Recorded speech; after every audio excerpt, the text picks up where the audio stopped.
2010. Jour première, François Heureux.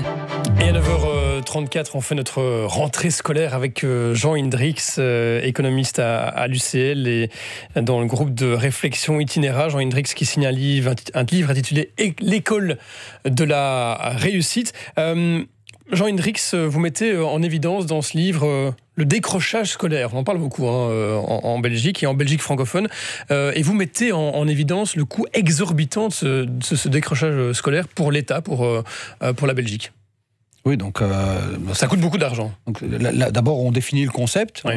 Ce sont tous ces jeunes qui ont abandonné en quelque sorte le système scolaire, qui n'ont aucune formation professionnelle et qui ne sont pas à l'emploi, donc entre 18 et 24 ans. Donc il y a une définition standard qui s'applique à tous les pays d'Europe, donc ce qui permet de voir un peu notre position relative. On n'est pas moins bons élèves que les autres pays à ce niveau-là. On a fait je dirais, enregistré de bons progrès, notamment au niveau des provinces. Quand on regarde Liège, Liège est une des provinces où on a réduit le plus significativement. C'est un phénomène qui est en recul aujourd'hui, donc qui est en recul, donc sur les 10 dernières années, donc depuis les années 2000, entre 2000 et 2015, donc plus près de 15 ans, on a réussi. Liège a un record en termes de réduction du décrochage scolaire, mais évidemment, Liège part d'un niveau beaucoup plus élevé.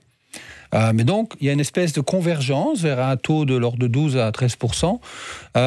Mais alors, on constate aussi une différence systématique entre les garçons et les filles. Donc, c'est un phénomène vraiment masculin de garçons, le décrochage scolaire. Donc, c'est aussi intéressant de voir ça. C'est pas spécifique à la Belgique, c'est un peu spécifique à tous les pays. Vous l'expliquez, ça ou Et donc, on explique un peu, tiens, pourquoi, et quelles sont ensuite les politiques qu'on peut mener, qu'on mène d'abord, communauté française, mais aussi en Flandre, et chez nos voisins. Par exemple, les Pays-Bas ont une stratégie très intéressante en matière de lutte contre le décrochage scolaire. Laquelle ?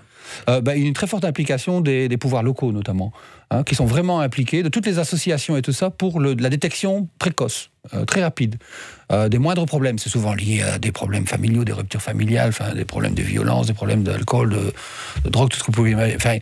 Ce sont des problèmes assez concrets, en fait. C'est pas des trucs théoriques. Qui dépassent l'école, qui dépassent évidemment l'école de la classe. Exactement. Et donc ça, c'est aussi un des, je dirais, un des points de départ du livre, c'est de décloisonner l'école.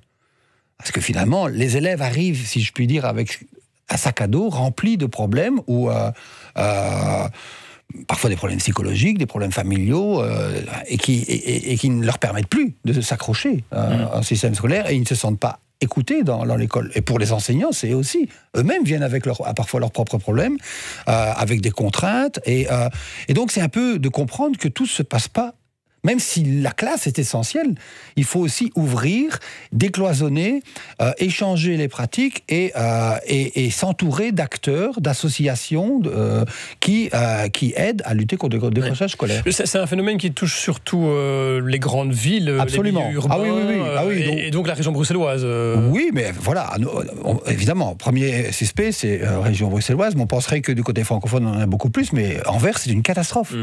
Donc Anvers, c'est une ville qui souffre dramatiquement. On a des taux qui approchent les 30% Anvers, donc sur des bases, des données cette fois-ci administratives, vraiment exhaustives, plus d'échantillons. Donc sur la totalité des populations scolaires, on sait enregistrer.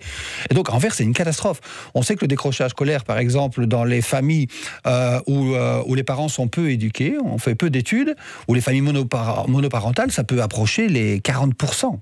45%. Lorsque l'élève a doublé plus de 2 fois, on approche aussi les 40%. Justement, est-ce que la question du redoublement, elle est liée aussi au décrochage scolaire? Est-ce que ce serait une manière de lutter contre ce décrochage